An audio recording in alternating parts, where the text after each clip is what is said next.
You're listening to the Beat Motel Podcast, and we need to warn you that we use words like shit, bollocks, scrotics, fuck, anarcho-syndicalist, and cunt, and we don't normally beep those words out, apart from the word cunt, because we're not total animals. Now, we know as well as you that your children can hear these words on any street in Britain, possibly any street anywhere in the world, but we also appreciate that you may not want to invite these words into your home if you have children or sensitive pets nearby whilst listening to this podcast. So listener discretion is advised. That being said, if your children aren't allergic to hearing words like fuck, shit, buttocks or hind penis, they might learn something from listening to this podcast, although probably not, because the quality of our educational content is quite poor. So there you go, fuckers, buckle in and let's get started. Hey, Beat Motel listeners, cool kids. You're with Andrew today. Sam is in Italy doing, I don't know what the fuck he's doing there. But I am here with an honoured guest, my friend Stuart Bowditch. Would you like to say hello, Stuart? Hi, Andrew. How are you? I'm very well. I'm really pleased that we've kind of finally managed to get this together. We've been trying to book this, and the last time we were supposed to do the recording, they were doing roadworks outside my studio and Typical. all kinds of crazy shit going on. Although I did think afterwards that the roadworks in the background wouldn't have been massively off-brand for one of the interesting creative things you do with your life. No, I tend to just kind of, I do a lot of field recording and work in locations, wherever that may be.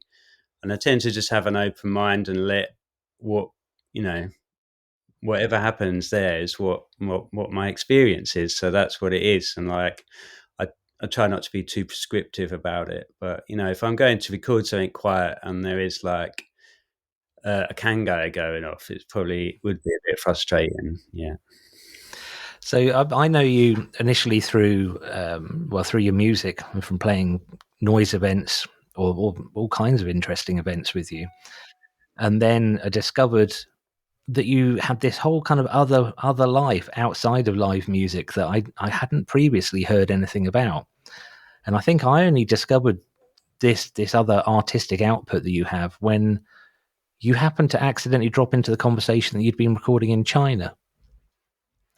So there's lots of interesting things. I'll just let you know, listener. There's a podcast that Stuart does, and I'll put a link in the show notes. And I know I've mentioned Stuart's podcast before, but I don't even know where to start, if I'm honest. I know I'm not being a very professional host, but how did the sound recordings thing come about? Just in general. Yeah, well, I did start off as a musician, as a drummer, when I was a teenager, and I was in like a metal band for ages in the early 90s, then a couple of punk bands, and then I got a computer, I think in like 99, and started making beats or whatever, but I got quite bored with like the onboard sound, so my friend lent me like a mini disc recorder and a really small microphone. And I started going out recording stuff and then chopping it up and making it into beats. So like noises in the shower, Southend Pier train or whatever. And then it just grew from there. So like I just kind of got more interested in sounds that are attached to places. So then I'd go to a place to record the sounds. Then I'd go and record someone doing something or some sounds for someone. And then it just kind of grew into recording all different kinds of sounds for lots of different reasons. So, well, I've really enjoyed hearing more of them come out on your podcast. When you first started the podcast, it really doesn't feel like it was that long ago. In fact, I think it was only 3-4 months ago, and it's grown so fast. You must have a huge archive of things. Yeah, well, I've been recording, like for a long time, since the early 2000s. So some of the early ones are probably, schoolboy era, got loads of wind on them, or, my coat rustling or something. I tend to, be very aware of that now and just wear clothes and shoes that are really quiet. Go out naked. Well, I'm not that brave, but especially in I suppose if you've got a big fluffy microphone, you might, afford yourself a bit of privacy. But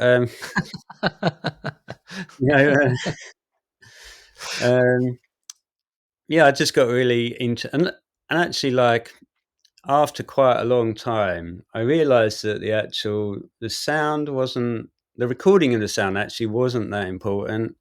what was more important to me was just to actually be somewhere. And the sitting down listening and recording, well, the sitting down recording meant that I actually stopped and listened and just, took stock of where I was and just to try and rest. All our lives are really busy, aren't they? We're rushing around all over the place to create, you can't fit it all in. So for me, field recording is more about going somewhere than just being still, and just taking stock of where you are and what's happening in the world, what's happening in your life. So it just affords you a bit of thinking time as well. So, but then obviously you accumulate a lot of recordings from wherever you've been, So the podcast came about because I just wanted to share some of those. So some of things that I've done recently, but other things like where I put out a recording the other day from Jerusalem, and obviously that's very topical at the moment. So I just wanted to put that out there, as a kind of not a comment on what's happening, but there are other sides to what's happening in the world in other places.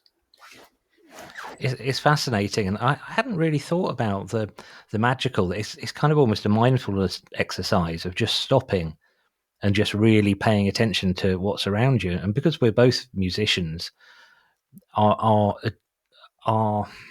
emotional connection to sound is deep. I mean, it is for everyone. I mean, it's a hell of a thing, and I've really enjoyed. I was quite surprised actually with when I first started listening to your podcast at the emotional response I had to some of the tracks.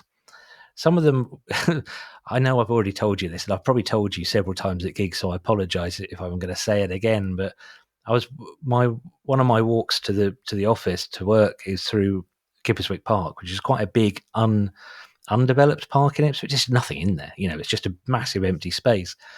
And the podcast episode of, I think it was Oxford Street in London during heavy traffic came on, and I couldn't listen to it.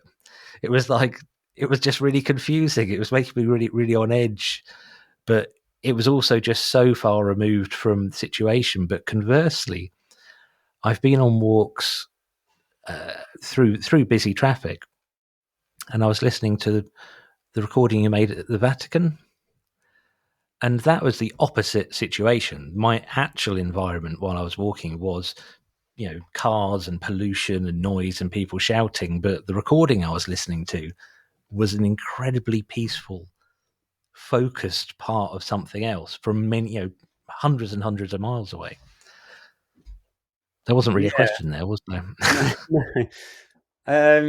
No, I'm really pleased, that you've listened to him, and I hope other people do as well, and when you look at the stats, sometimes can be a bit disappointed, but the one from Jerusalem's had 260 plays in a couple of days. So I think that's pretty good, for compared to the previous recordings.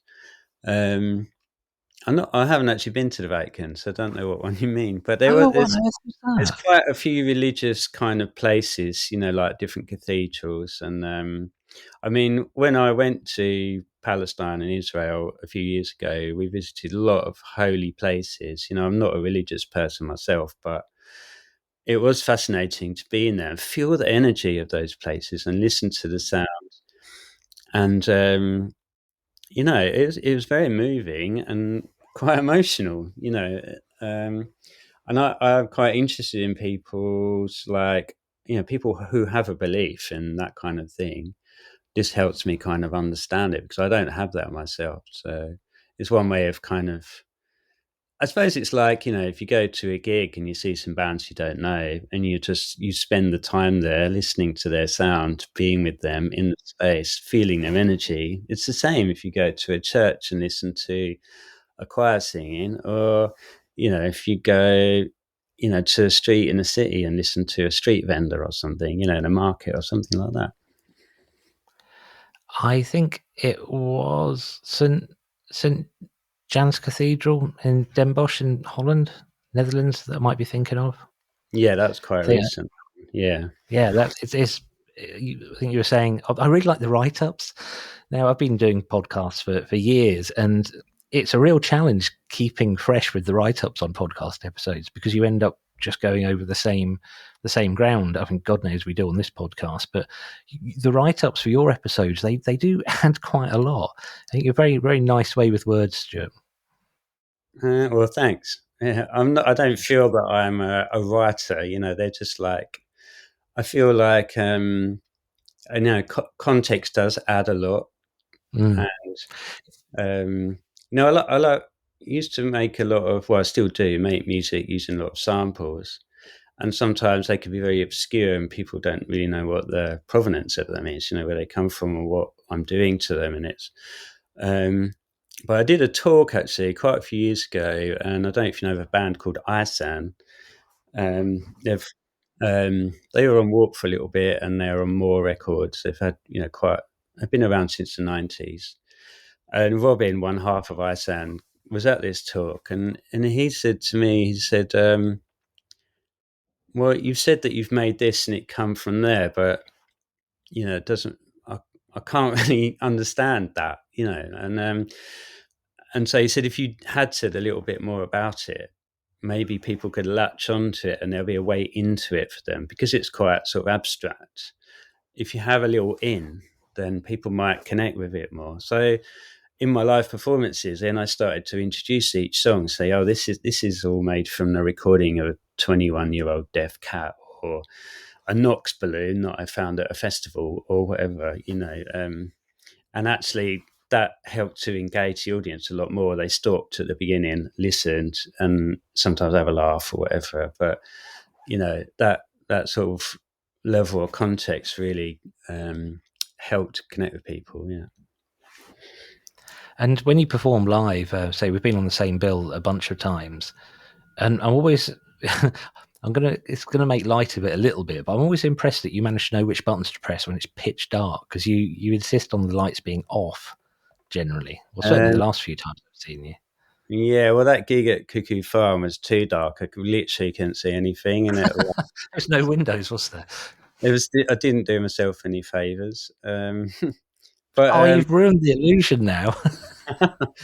well, the thing is, like, I've got a bit of a kind of weird relationship to the visuals, like because the podcasts, they're all just sound, aren't they? And sometimes I have a one picture that gives an insight into where I am, but I want the sound to make the picture in the person's head, and that's the same with the music, and by having some fancy visuals, to me that just distracts from the sound, and I just want the sound to have as much impact as possible. So like that's why I tend to not have any visuals or have very sort of limited lighting. I find that really interesting. I was speaking to who's the guy that does Weaponize? Al Johnson. Al, that's it, Al Johnson. Speaking to him actually on the Cuckoo Farm episode of this very podcast. So, listeners, if you want to go back, I think it was like episode 2, the Cuckoo Farm gig.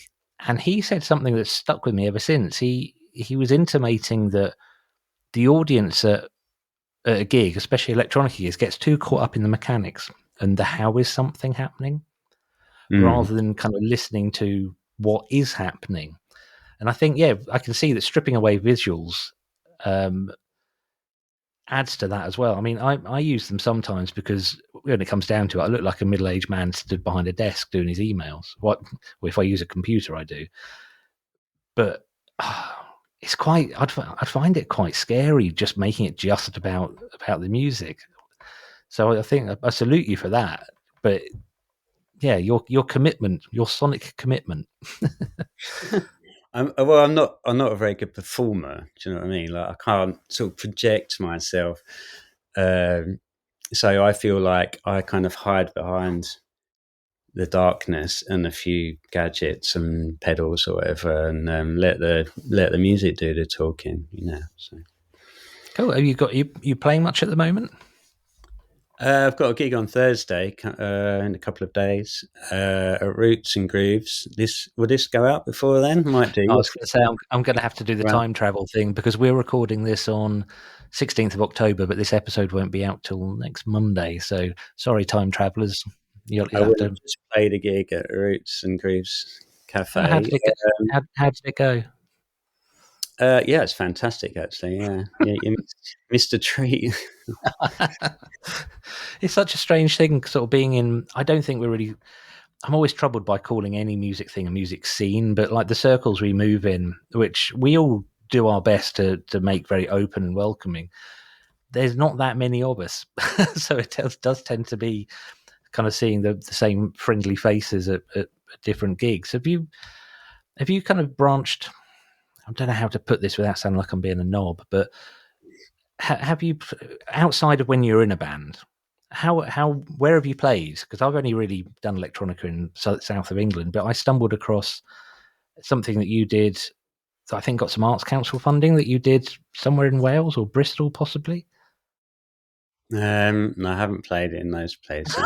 Yeah. I'm really not hit batting 1,000, as the Americans would say. You did. It was a Uh, performance that you did with somebody else, yeah, and it wasn't in East Anglia. Belfast. Could well have been Belfast. So I wasn't quite right, but No, it's further heading away. in the right direction. Yeah. Yeah, just go past it and then Still go bit up a further. bit. We did actually go to Wales to get to Belfast, so we'll take that as a Oh, cool. thread. So But yeah, well, I mean, like I stopped playing in bands in like 2007, and I'm from Southend, and so I played in those bands in the Southend scenes, like the metal scene and the punk scene, which are really good at the time. And we made lots of connections with other bands, and then you put them on, and they'd put you on, and you'd stay with them, and they'd stay with you, and drink lots of beer or whatever, and play at some crazy parties in houses with people, falling all over the place and I into remember it well. Yeah. right, like. But I was the only person who had a van, so I had to be straight most of the time, so that wasn't so good. But Yep. Same here. I was always the sucker who drove. so going out on your own is, I think it takes a bit of courage to do that, and I think at the moment there is a good scene. I would call it a scene, and like especially the EMOMs, they're very encouraging the electronic music open mic gigs, which is kind of like a franchise, isn't it? I Anyone can. didn't realise that. I just used the name when I put the I gigs on. thought Maybe I anyone can start just putting them on. put one on, just stick to roughly the same sort of format, and anyone can come along and play whatever they like, as long as it's not an acoustic guitar, and play something, And people have played their first gigs; they've just tried out new ideas. They're just like, seasoned, people who are used to playing, just play to a new audience, and everyone's really supportive. And I think it's really great, to give people encouragement, a platform to do that. And I think, when we speak to someone from outside, we're from East Anglia, and there is actually a really good scene in East Anglia. And like when you speak to someone from outside East Anglia, you realise that actually there's not quite the same level of activity, and actually it is a scene, and we are all part of that. And so Okay. you do get to meet like-minded people and make some friends and have a laugh and support each other playing your music, and everyone just chips in, and off the back of that you have all the sort of social media chat groups, so everyone's supporting each other, not only through music but also in other aspects of their life, especially through COVID. So I think that's all been really strong and really positive, and I think it's really important, to be a part of that. It's really hard to do, to strike out on your own, and just if you've got a network around you that's supporting you, or at least encouraging you, to get going, I think that's great. I'd never drawn the parallel between what it was like, because I played in bands, and we'd go play Swindon and sleep on someone's floor, and then a month later the band from Swindon would come play at Ipswich and they'd sleep on our floor, and it was this whole massive network. But it in my experience of that is it kind of dried up a bit when people stopped playing in bands. I mean, you and I have never actually stopped performing, but it got difficult. And yeah, and I can see now that the noise scene that we have is very supportive, but the support goes far beyond remembering to clap when you see people play. We've had some, in our little group, we've had some fairly dramatic events with people going through some quite challenging things in their lives. And the group's been there for people, and offline as well. People actually kind of going out and supporting each other emotionally, nothing to do with music at all. And I think that's what made the punk scene so great for me when I was younger, and it's what makes this scene so great now. Kind of genuinely there for each other.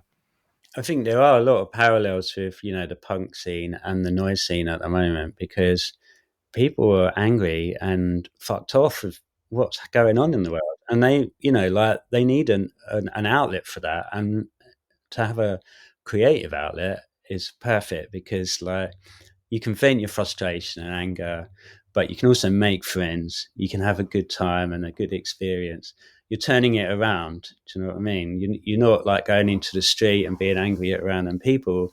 You're like turning it around and putting it into a community of people that understand you and want to support you, and they share the same concerns. And I think that's what happened in the 70s. That's why the punk scene exploded, because they were just fed up with everything, and it's the same now.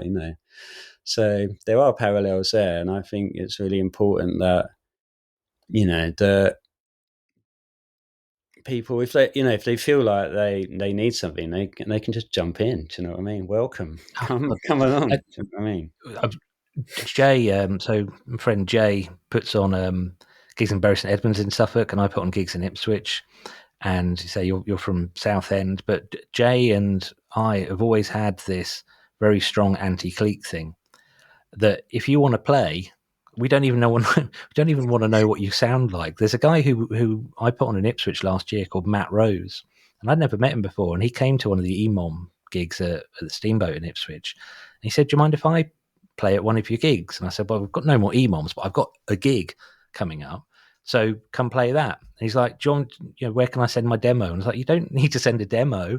He's like, "Well, do you want me to explain what I do?" And I was like, "The only thing I really need to know is how many DIs do you need? And if you don't know what a DI is, because I'm very particular about not, trying not to use sort of tech speak, as it were, just tell us what you're doing and we'll help you get it sorted out." And he turned up with a full-size, did you see him? He turned up with a full-size keyboard, and he was this incredible pianist. Just like a complete surprise. Like, you never know what you're going to get. And it's still one of the most exciting things about noise gigs, is that, the only bar to entry really is getting there, just turning up. You haven't got to be a certain level of quality or anything. Well, that's how I got to meet all you guys. It's like I saw Jay's flyer for Experimental, and it was like a Xerox black and white, bit smudgy kind of thing. I was like, "Oh, that looks cool. Like, I'll go along." So I went along, got like a 4-pack of tins from the supermarket, and had my tape in my pocket, and I went, "Oh, hi, I'm here for the gig, and I've got you a tape. Are you the promoter?" I gave him the tape and said, "Oh, I'm looking for some gigs." He went, "Yeah, we'll put you on. Just come down next time." And then when I played a few gigs for him, and obviously now he's a good friend of mine, as all most of the people there. He doesn't even remember having that tape. Do you know what I mean? So like, I had to give it to him again. So I think he probably didn't even. I don't. I just sort of assumed that you'd known Jay and the guys for years and years, because I came to it. I say it's probably fairly late. It was probably like 7 or 8 years ago now. But I was getting frustrated with not being able to gig as much as I wanted to, because my band had loads of people in it, and we're all parents. No, I just thought you'd been around for a while. I'm not saying you're like a part of the furniture. You're just a nice nice part of the machine, I guess. Well, I did move out of Southend, and I lived there, since I was like 19. So I lived in London for a bit, went back to Southend, but I was just done with it. So I moved out and ended up in Sudbury, and there was nothing in Sudbury. It was like pub rock and acoustic, and it doesn't interest me at all. So it took a few years, but eventually then I found that flyer, and then went to Bury, and then met a whole host of people, including yourself, and And now all the people in East Anglia, it stretches to Norwich and Ipswich and Cambridge sometimes, and all over. And I think it's just, I was patient, but it kept my eyes open. I'm always looking at stickers on lampposts or fly Oh yeah. posters and flyers. So Oh, I'll send you some of these. We've got loads of Beat Motel stickers now. I'll put some in the brilliant! post to Yeah, you. please do. Yeah. So yeah, I think it just things are out there. You just need to, if you want to find them, you will find them. I was having a conversation with someone, a group of people a few days ago. We've started a project called Love Ipswich, which is sort of to try and counter the sort of malaise and the sort of the grumpy negativeness people have about, well, anywhere, to be honest. And we've decided as a group that we're not going to do any of it online. There will be a website and there will be a point of contact and whatever, but we've sort of, as a group, we've all agreed that things being very much offline is actually now probably making a more meaningful connection with people. We've kind of, you and I are roughly the same age, so we remember what the world was like before the internet. I'm sorry if I tar you with the same brush as me there. I know we are about the same age, yeah. But for gigs, for example, for a while, people would just list their gig on Facebook and that would be all the promotion they did. Whereas I still go out and hand out flyers. And you mentioned a couple of times the flyer of Jay's. I think that's really crucial. I think going out to a gig and just having a flyer, and put it in someone's hand, say, oh, if you like this sort of band, you might like the gig that we're doing. And then people wake up the next morning with a hangover and go, what is this piece of paper? I don't know why. I don't know why I need to sort of flesh out the whole scenario. Like, and they wear a hat and they drive a car. And no, I think it's really important. Like flyering actually changed my life beyond recognition, because I was flying for a gig I was doing in 2005 in Southend. I was walking down Southend High Street. There's not many people in that high street are going to be interested in an ambient gig. That's what I was doing at the time. There was like some poetry on as well. It's like a kind of mixed kind of thing. And I was just walking along, and this woman walked past the other way, and I was like, "Are you flying?" She went, "Are you flying?" So we're like, "Yeah." So it's like we wow. just exchanged flyers, and my flyer was for the gig, which was like in a couple of weeks or something, and her flyer was from a group of artists that had moved to Southend, and they were doing a project. So I was like, "Oh, that's cool." And they just had like this industrial unit, which was opposite Maple Rehearsal Studios, and just tucked around the back. And so I went down there and I met all these really amazing artists, and I got made redundant for like the third time. And they said, "Oh, you don't want to go back to doing that, do you? We'll try and get you some workshops and stuff." So I ended up doing like DJ workshops with all the kids who'd been excluded from school in Southend. And Wow. I didn't know you'd done that. after they put the door back on the classroom, like they'd been kicked off. But and like a few of them like got into the controls of the mixer, and started to actually like get into it. I mean, one of the kids threw a desk at the window and like said, "Your music's shit, sir," but that's only because yeah. So like it's, he had this like block that he just couldn't get it within 2 minutes, and then expressed that with anger. I mean, he was taller than me and he was like 14, but so I was a bit like, oh, but there were a few kids that really got into it, and from then, that's how I kind of really got into all the art stuff, and how the sound kind of crept into that, went in that direction. And then I started sort of making installations and doing sound for other people and soundtracks for short films, and digitizing old formats for people and all that kind of stuff. So like, if I hadn't given out that flyer, I wouldn't have met those people, and then I wouldn't have gone off on this crazy trajectory, which is kind of now, I still make music and play music, but I've also got this other, like you said earlier, this other side to everything. It's all interconnected. I think if you're a creative, which we both are, then if it wasn't music, it would be sewing. If it wasn't sewing, it would be, who knows. I think it's something that has to come out of creative people. I'm part of it started off as a networking group. It's called the Creative Collective, and it's based in Sittingbourne in Kent, so nowhere near where I live. but I know a bunch of the people who are in it through bands that they're in. And what it's become is this. I'll send you a link to it, actually, because you can go it's really cheap even when you do pay, but you can go a bunch of times. But it's become this a really amazing community of just creatives who all sort of remind each other that being a creative is valid, no matter kind of how whatever the world might feel like it. Sometimes you're saying about kind of listen numbers on the podcast. And one of the things I've had to learn as I grow and hopefully develop as a human being is that stuff is of interest, but it's not the interest.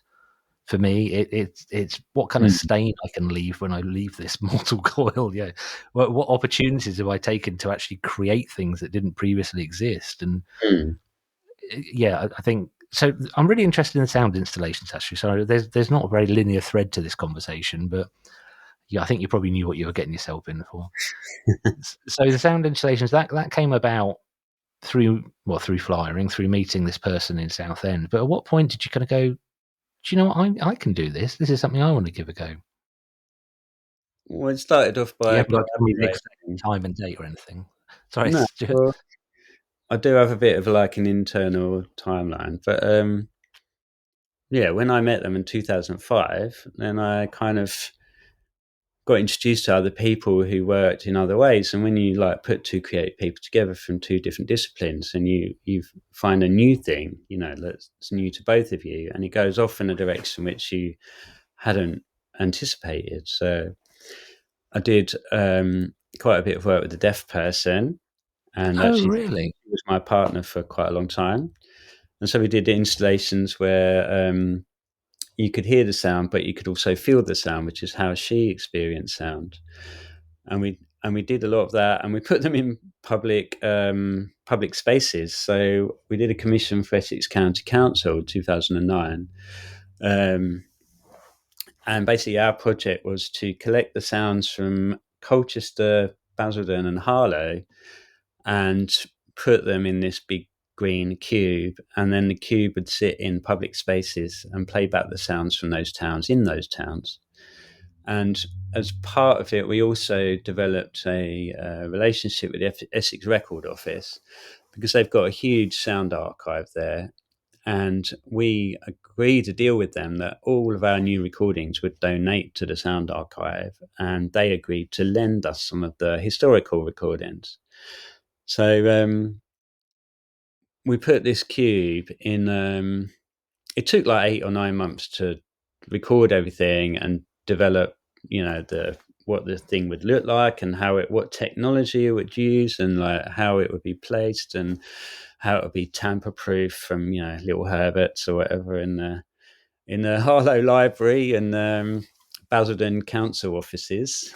And but actually it actually went down quite well. I mean, a lot of people were like, "What is that thing over there?" Do you know what I mean? Like this thing, you know, like in their place, you know, where they go every week. So it's just not usually there, and suddenly it's there, making some weird noises. But actually, some people really, really engaged with it. Like the security guard at Basildon Council offices, when we put it outside his little door where he works, he was like, "Who are these?" You know, like. But after a week of it being there, he was bringing people over to it and go, "Look at this." Wow. It's like, put your hands on there. And he took ownership of it, and he really loved it, and he hated it when we took it away. You know, like, it just took a little bit of time, you know, for him to kind of get his head around it, you know. And I'm fascinated by that, because I think any art you can create that brings, we talked earlier about being anti-clique, and any art that you can create that brings people in who wouldn't necessarily have discovered something like that, I find incredibly exciting. The Spill Festival in Ipswich is a huge example of that. There's some massive inflatable animals in the town centre at the moment. And a friend of mine, do you know Helen Oldfield? no. She's like a PR person that's been around the art world for years, but she interviewed the guy who built them, and she was doing her usual kind of art PR questions of, you know, what does it mean, and what change are you hoping to exact on the world? And his answer was, "I like making really big animals that make people smile." Like, brilliant! That's absolutely excellent. Yeah, isn't it? You know. Yeah, I'm really interested in the cube thing.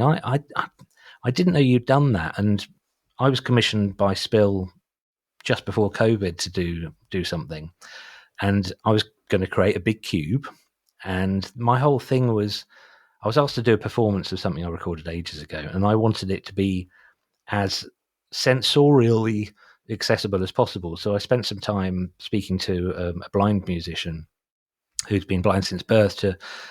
I'm fully, I'm hearing and I can see. So I was aware that I didn't have any reference point. I don't know anyone who's blind, so I was trying to develop it with him, and he was super helpful, really useful. I have a bit of experience of deaf culture. I was fluent in sign language. I'm probably pretty rusty now, but I had a job for a couple of years supporting deaf people, and I'm really fascinated by that idea of not just making things inclusive for people who aren't already part of a scene or aren't already aware of the art, but for people who might look at something and assume that it's not for them in some way. I'm not just talking about sense in a sensory way, but any other way. And I think making things very friendly is such a good way of doing that. And I think the noise scene is actually, once people get over the initial shock sometimes, it is actually something that brings that in. Well, yeah, like it is friendly, and like when I played my first ever gig in a death metal band in Southend, like my mum came, being supportive, and she was like, Wow. "It's like death metal, and everyone's got long hair and like blood and stuff all over their t-shirts." And then they're diving off the stage and punching each other in the mosh pit or whatever. And then, but she's like, everyone's so friendly. And I was like, but like, why wouldn't they be? They're sharing all that. They understand each other and they welcome other people into it. And, my mum didn't see me on stage until I started playing when I was, I guess, 15. She didn't see me till I was on stage. I was in my mid-30s. I played in Christchurch Park, and we used to dress up in leotards and just stupid stuff.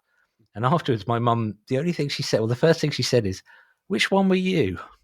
Like, there's only 3 people on stage, Mum. a leotard.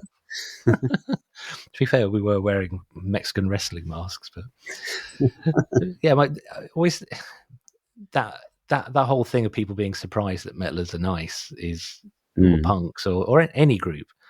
It's kind of sad, but also kind of good that people can have their preconceptions changed. I guess the challenge sometimes as a creative is creating the opportunity for people to be surprised by that.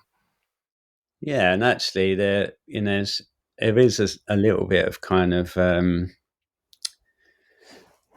I can't think of the word, but like when you can kind of surprise people, or they're like, you change their mind about it because they thought it was one thing, but then they've realised actually it's not like that at all, and it's actually something else.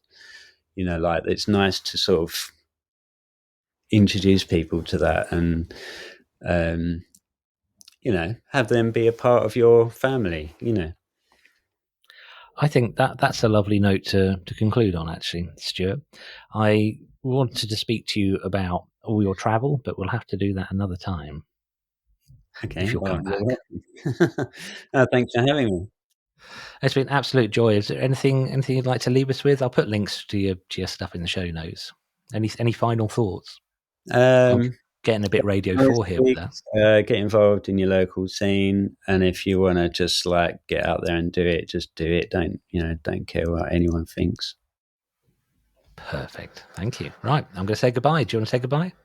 See ya.